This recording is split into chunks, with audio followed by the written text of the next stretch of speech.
Good afternoon and welcome to H3 TV, where we talk about how to navigate disruption with hope, health, and happiness. Disruption happens all the time, sometimes every day or in every hour. There's something small, medium, and large disruption. This morning, I was super excited because I knew we had the show today and I wanted to put on, whoops, I'm going the wrong way, my bowling shirt that I got from Hormel because it made me so happy. And I was thinking, when I talk about disruption, how can you find happiness in the silly, simple things like a shirt? So today we're here reminding you that even in the midst of disruption or distraction or interruption, there's always hope, health, and happiness. And I love to come to you live on H3 TV every week and to invite you to share your comments and questions so that we can encourage you on your journey.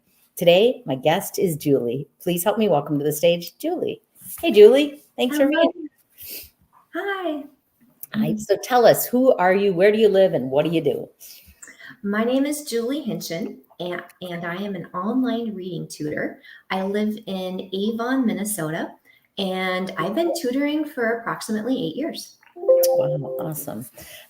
Great, important work, very important work to be a tutor and help people read and learn. When you think of the word, Julie, disruption, what comes to mind just generally on that word? What does it make you think about? I think about significant change. When I think about change that you don't even see coming, like there's no warning. It's just boom, here's this change. What are you going to do about it? Yeah. Definitely. It certainly can be, boom, what are you going to do about it? I think also disruption, sometimes we choose it.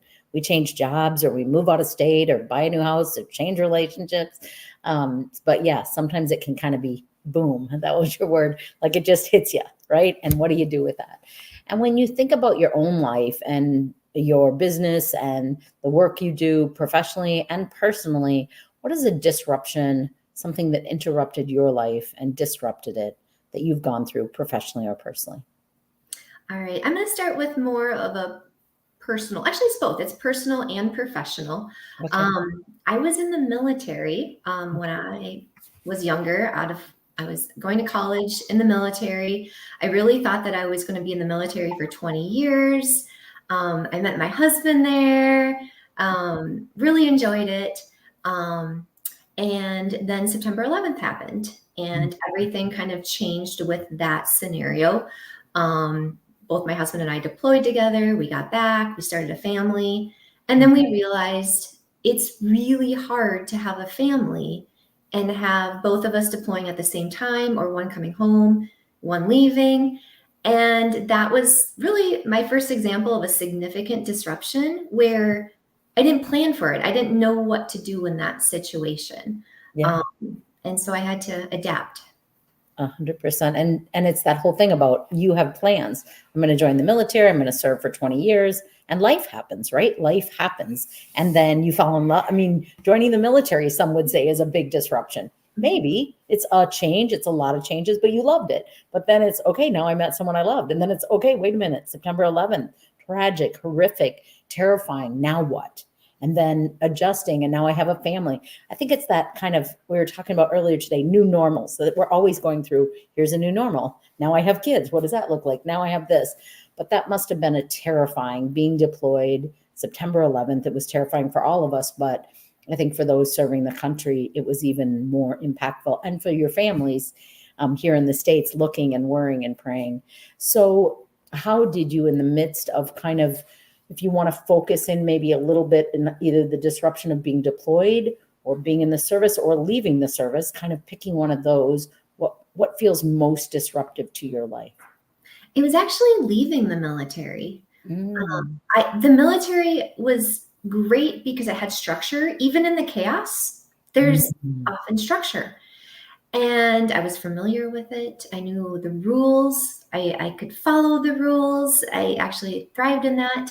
And then after I left, I knew that it was very important for me to spend time with my kids and to be home and to take care of everything here. While my husband deployed, he deployed to Iraq and then he deployed again to Afghanistan. So thank goodness we made the choice that we did, because that would have been significant disruption for my kids had I decided to also try to do this at the same time.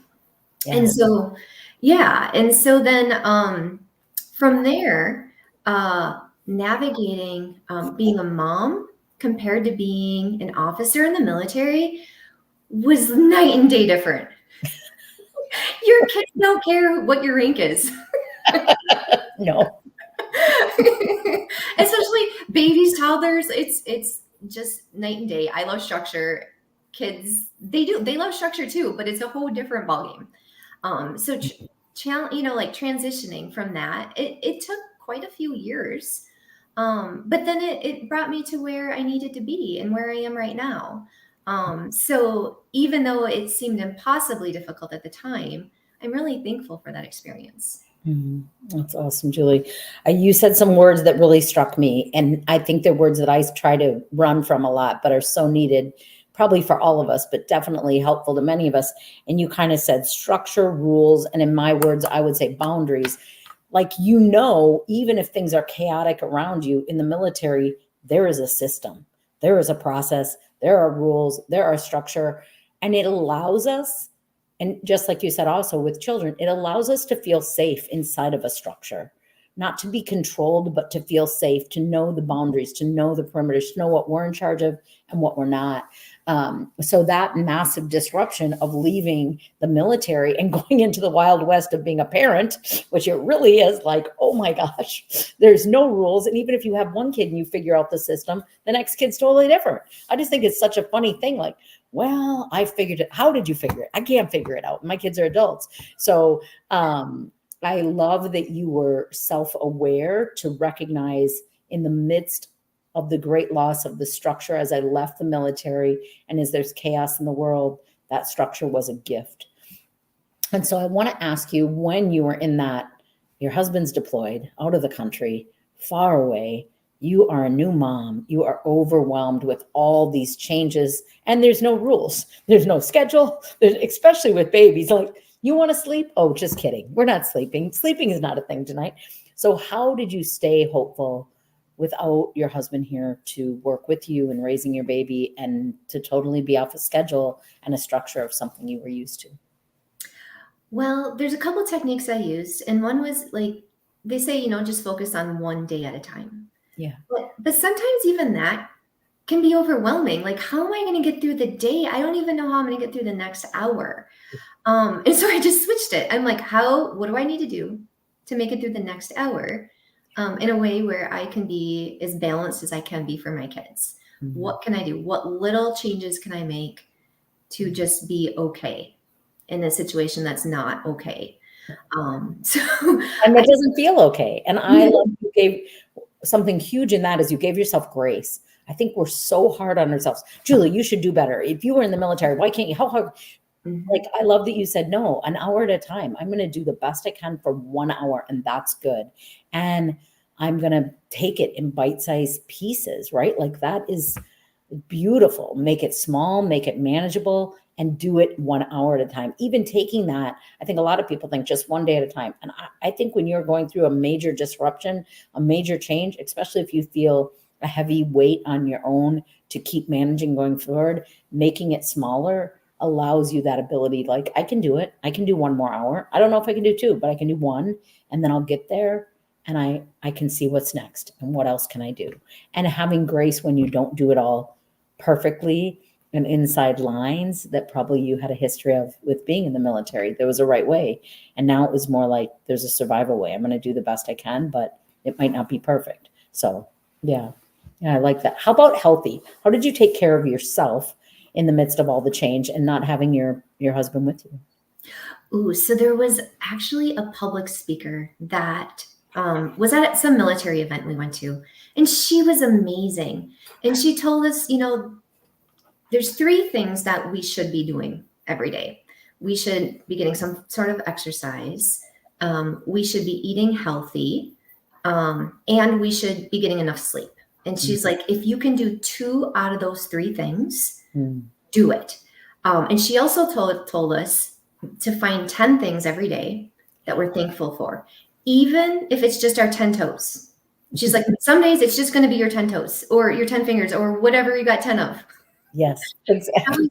Find 10 things, even if it's very small. whatever it is. So it was really great advice. And I really tried to do that every day. And it was helpful. Very good. And being healthy is, again, I see the thread, Julie, with you of just grace for myself. Like, okay, so maybe I can't do everything, but I can eat something somewhat healthy. I can get some sleep. Maybe it's not ideal, perfectly silent through the night, but I can do something. And I always think movement is medicine. It doesn't have to be an exercise routine or a full workout. Just get out and do something. Do a push-up, do a sit-up, go for a walk. You don't need weights. You don't need a gym. Sometimes it's nice and you have those. Sometimes you don't, and you can still do something. So that's great advice. And I'm glad she impacted you like that. It's so important to think about, what can I do in the midst of all the things? How about happiness? Where did you find joy? Did you have a good support system? Did you figure out a way to laugh at yourself and at your kiddos when things were not simple? Well, now I can, but to be honest, I really struggled. Like there was days where I kind of wanted to hide, and I felt like my energy was so low that I didn't want to be around other people and just bring them down, because I had a lot of downer stories. And I just felt like I was this, dark cloud hovering over people. And so, but I knew I couldn't get stuck there. Like you can be there, you can, you acknowledge that you're there. Yeah. And then what can you do to break out of that for a while, whatever you can do. So that perspective was helpful, but at the time, I don't know, it was just something I had to get through.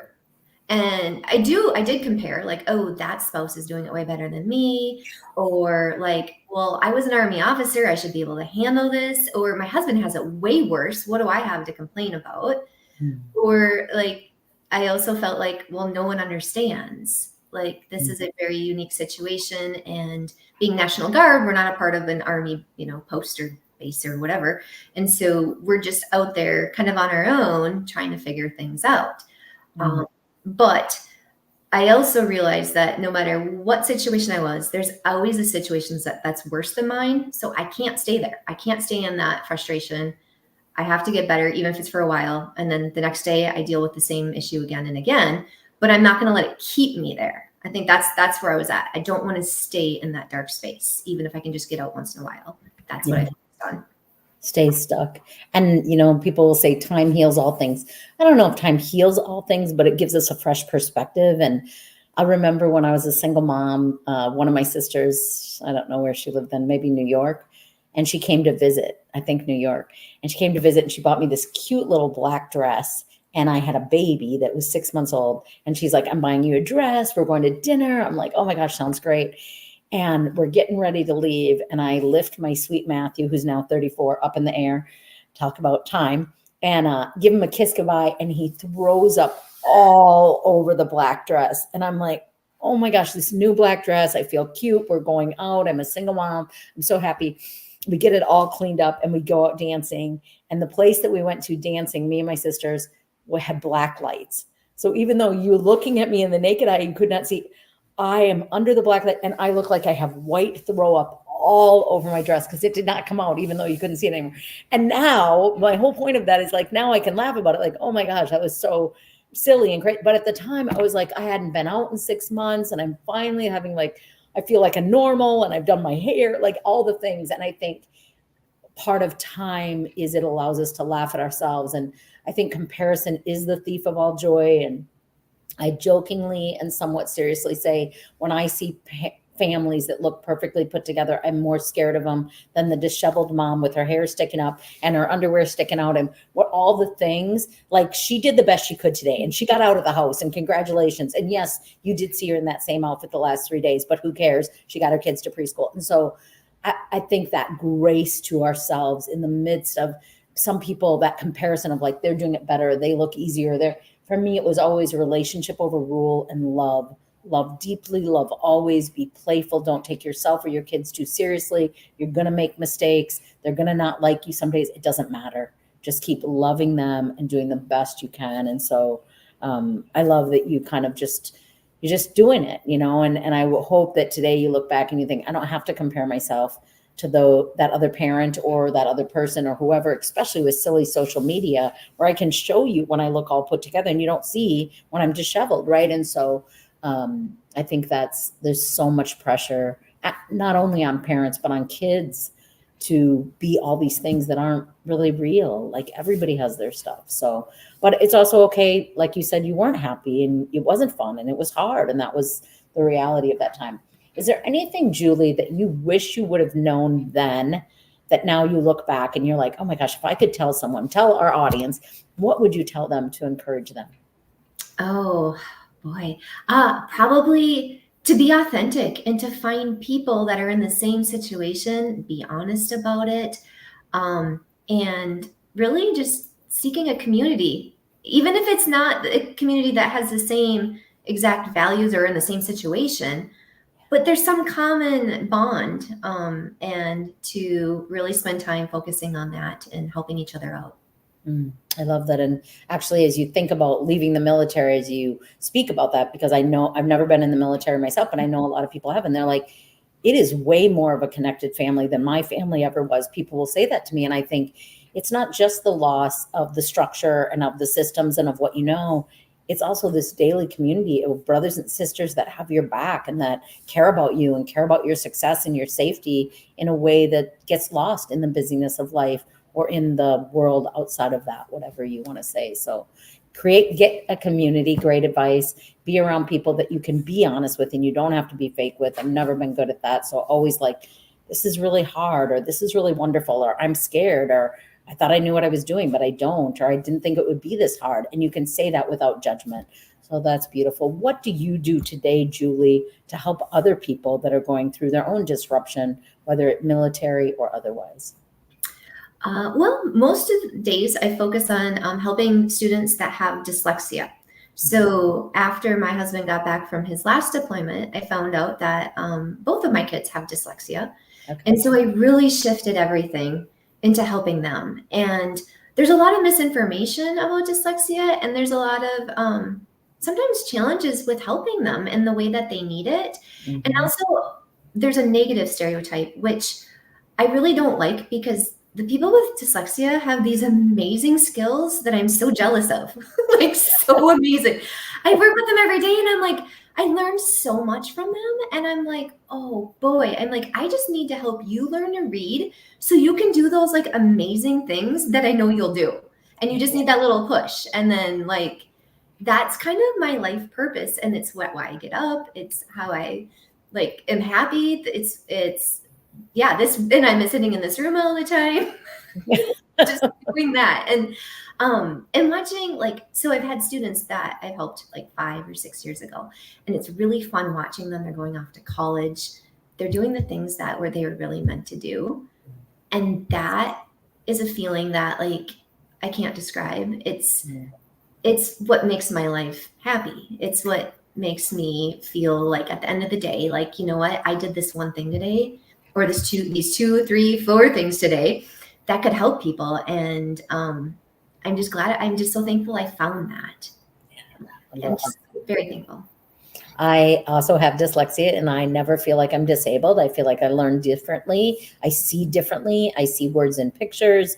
I see differently. I see words that are there that aren't. I don't see words there that are. But when I see names, I see pictures a lot. Like I get a visual of how it works. And my understanding is there's 9 different kinds of dyslexia. And I think we have creative minds. We have big vision. We have wild imagination, and we can create out of nothing. And I think brilliant, successful people have dyslexia or ADHD or some other neurodivergent label, whatever difference, though I think we all have differences, and some of us it's on the outside and some it's on the inside. But it's my greatest work when I meet families that have somebody with ADHD or dyslexia and they're like, they're not doing good in school and this and that. I'm like, I've written 9 books. I was told not to go to college. Like, my brain is different, and some people are open to learning how it's different and supporting me and how I learn. And other people are like, there's a way and there's a thing. And I'm like, okay, I'm not probably your way or thing, because that's not my gifting. But I love that you celebrate them. I love that's your purpose. And it is like, if every day you can make a difference in one person's life, like how huge. And to show a person you're not dumb, so you don't read the same, so you don't read at all. It doesn't matter. You can learn. Let's figure out different ways and creative ways to learn. And I do like reading today, but I'm still very slow and have to reread just the words just jump off differently for me. But I love that you do that work. So important, Julie. So thank you for that. Julie, is there a success story that you have? You kind of told us about someone going to college, but is there some specific person that you've worked with, young or old, because people are getting diagnosed with dyslexia that think something's wrong with them much older in life too. And I met a professional football player. He said he had number dyslexia. So he doesn't know how he even ran plans because it would sound different in his mind than what they were saying. But do you have a success story of someone you've worked with and gotten to watch grow and learn to love themselves through the process and learn differently? Oh, it's hard to pick just one. However, the first one that jumped into my mind was this girl I tutored probably 3 or 4 years ago. And she wanted a horse. Like her whole love of her life is like she wants a horse. Yes. And she did not stop raising money until she got that horse. And her parents supported her because they knew that she could do it. And she did. And so she has this horse, and now she hasn't even graduated high school yet. She has her own business, and she's selling products for horses. And she's happy. And the big thing is she's happy and she's doing what she loves to do. So that is a huge success for her. And I love that. I love that. It's beautiful. I think when your mind is going and seeing different, I think your drive is so big. Like my drive is so big. Like when people say, I want to do what you do, Annie, I'm like, I don't know if you want to work as hard as I do. Like I get so excited that when I get a vision, I'm like, oh, I have to do this. What are you doing? I just have to do it. Why are you writing another book? I got something that's going to help people and I got to do it. And I love that for her, that she found this vision and business and did it. And that you got to be part of encouraging her. And instead of trying to put out that light, as the people say, the spirited child, kids get labeled, something's wrong with you or you're bad or you're this. No, they just have big vision and creative minds. And if we can fan that flame with them, they can be used for really amazing things in the world, right? Well, Julie, I know that I have listeners that love someone that is struggling with some learning difference, from dyslexia to ADHD to something else, struggling to read, feeling self-conscious, and then that stress makes us read even slower, right?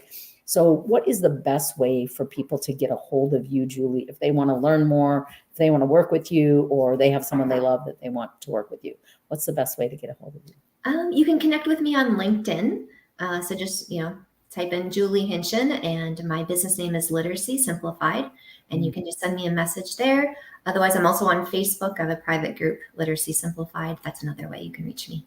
Oh, nice. A private group to support each other. Yes. Oh, I love that. I was teasing Julie before we started the show that literacy and simplified are hard to spell in my brain. So is dyslexia. Like who came up, like why can't that just be DA or something? I don't know. Like I just feel like it's the hardest word to spell is dyslexia. Those of us with dyslexia and the consonants and how they work together. Oh, anyway. All right. Well, thank you so much for being with us today. Thank you to our listeners. Please feel free to ask questions, leave comments. I will have Julie as well. Hopefully, Julie, you can leave some comments about some strategies and systems, a place to start, maybe even your website in our comments, so that people that are struggling don't have to be hopeless, that there's always hope, even if we learn differently, or even if we learn slower or read slower. There's lots of ways to learn. And with the right support, you are unstoppable. So thanks for being with us at H3 TV, Julie. And thank you to our listeners. We'll see you next week. Take care. Thank you.